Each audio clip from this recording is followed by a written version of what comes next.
यहाँबाट के स्पष्ट भयो भन्दाखेरि एकचोटि सबैजना हाँसौँ।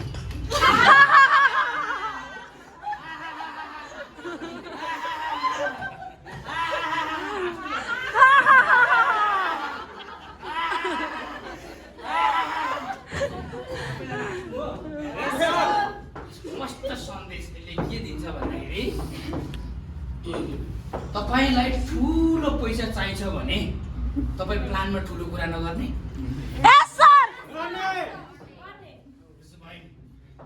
एक रुपियाँ जब खेलाउँदै थियो त्यो बेलामा धेरै मान्छेहरू एक्साइटेड भएन, धेरै मान्छेहरू खेल्नको लागि रेडी भएन, धेरै मान्छे तयार भएन। जब सानो पैसा आउँछ तपाईँ खेल्नको लागि तयार भएन, बुझ्नुभयो? जब 500 रुपियाँ देखायो केही व्यक्तिहरू खेल्न रेडी भयो। 1000 रुपियाँ जब देखायौँ अलमोस्ट सबैजना खेल्न रेडी भयो। भनेपछि सबै मान्छेलाई पैसा के चाहिन्छ भन्दाखेरि ठुलो चाहिन्छ, सबै मान्छेलाई पैसा के चाहिन्छ भन्दाखेरि धेरै चाहिन्छ। त्यसैले गर्दा प्लान एक्ज्याक्टली धेरै पैसा देखाउनुहोस् भन्नु खोजेको मैले। प्लानमा तपाईँले धेरै ठुलो कुरा गर्नुहोस् भन्नु खोजेको मैले, बुझ्नुभयो? तपाईँलाई मैले हिजो पनि भनेको थिएँ, यदि तपाईँ धेरै ठुलो कुरा नगर्ने हो भने तपाईँलाई म यो 1000 रुपियाँ दिन्छु नलिनुहोस् न त, होइन?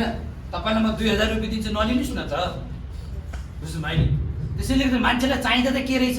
पैसा। पैसा कत्रो चाहिँदो रहेछ त? ठुलो चाहिँदो रहेछ। कति चाहिँदो रहेछ त?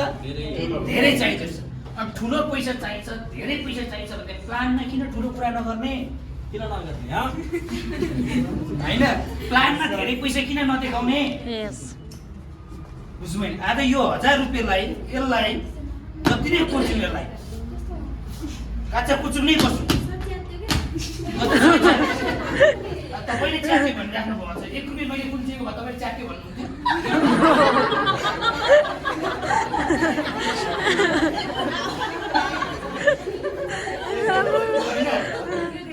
किनकि धेरै पैसाको धेरै भ्यालु हुन्छ, धेरै पैसाको धेरै माया हुन्छ। त्यसले यसलाई जति नै पोल्छु, यसलाई जति नै थोक, तर पनि यसको भ्यालु घट्छ, यसको पावर घट्छ, घट्दैन नि। त्यस्तै हो हाम्रो सिस्टमको नि पावर बुझाउनुहोस्, हाम्रो सिस्टमको नि भ्यालु